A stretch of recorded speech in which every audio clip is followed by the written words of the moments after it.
Hi friends, welcome back to our channel. ഞാൻ ഇന്ന് ഉണ്ടാക്കാൻ പോകുന്ന അൽഫാമാണ്. റെസ്റ്റോറൻറ്റ് സ്റ്റൈലിലും അതേ ടേസ്റ്റിലും എളുപ്പത്തിൽ നമുക്ക് അങ്ങനെ വീട്ടിൽ അൽഫാം ഉണ്ടാക്കണേ നോക്കാം. അതിനു മുന്നായി ആദ്യമാണ് നമ്മുടെ ചാനൽ കാണുന്നതെങ്കിൽ എല്ലാവരും ഈ ചാനലൊന്ന് സബ്സ്ക്രൈബ് ചെയ്യാൻ മറക്കരുത്.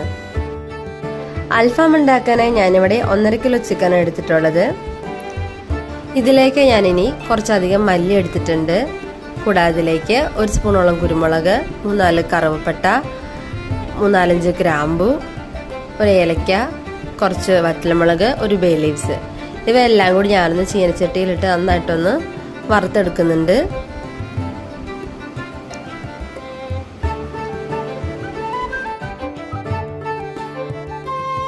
ഇനി നമുക്കൊന്ന് മിക്സിയുടെ ജാറയിലൊന്ന് പൊടിച്ചു മാറ്റി വെക്കാം. ചിക്കനൊക്കെ ഞാനിവിടെ വരണ്ടിട്ടുണ്ട്. അപ്പം എല്ലാ ചിക്കനും നന്നായി ഒന്ന് വരണ്ട് കൊടുക്കണം. ഇനി നമുക്ക് ചിക്കനിലേക്ക് ആവശ്യത്തിന് ഉപ്പ് ചേർത്ത് കൊടുക്കാം. ശേഷം നമുക്ക് ഇതിലേക്ക് ഒരു 2-3 സ്പൂണോളം തൈരും കൂടി ഒഴിച്ചു കൊടുക്കണം.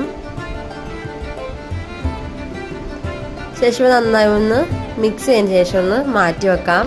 ഇനി നമുക്ക് ചിക്കനിലേക്കുള്ള മസാല തയ്യാറാക്കാനുള്ള സാധനങ്ങൾ എന്തൊക്കെയാണെന്ന് നോക്കാം. ഞാനിവിടെ 2 മല്ലിയില തണ്ടെടുത്തിട്ടുണ്ട്. കുറച്ചധികം വെളുത്തുള്ളി, ഇഞ്ചി, 1 തക്കാളി കട്ട് ചെയ്ത്, 1 സവാള കട്ട് ചെയ്ത്, ഇത്രയാണ് എടുത്തിട്ടുള്ളത്.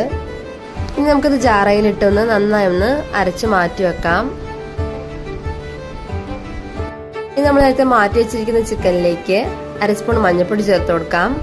കൂടാതെ നമ്മൾ നേരത്തെ വറുത്ത് പൊടിച്ച് വെച്ചിരിക്കുന്ന നമ്മുടെ പൊടികളും ചേർത്ത് കൊടുക്കാം. ആ ചേർത്തതിന് ശേഷം നമ്മൾ അരപ്പും ചേർത്ത് കൊടുക്കാം.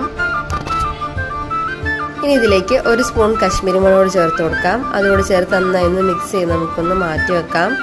ശേഷം ഞാൻ ഇതിലേക്ക് 1 സ്പൂണോളം പെരിഞ്ചീരകം പൊടി ചേർത്ത് കൊടുക്കുന്നുണ്ട്. അതുകൂടി ചേർത്ത് നന്നായി ഒന്ന് മിക്സ് ചെയ്ത് മാറ്റി വെച്ചതിന് ശേഷം ഇതിലേക്ക് 2 സ്പൂണോളം ഓയിലൂടി ചേർത്ത് കൊടുക്കുന്നുണ്ട്. ഞാനൊരു 5 hours ഉള്ളത് മാഗ്നേറ്റ് ചെയ്ത് വെക്കുന്നുള്ളൂ. ഇതൊരു 1 night വെച്ചാൽ അത്രയും ടേസ്റ്റ് ഉണ്ടാകും അൽഫാമിന്. നമുക്കൊന്ന് 5 hours വരെ ഒന്ന് വെയിറ്റ് ചെയ്യാം. ഇനി നമുക്കൊരു പാൻ അടുപ്പത്ത് വെച്ച് കൊടുക്കാം. ശേഷം അതിലേക്ക് ഓയിൽ ഒഴിച്ചു കൊടുക്കുന്നുണ്ട്.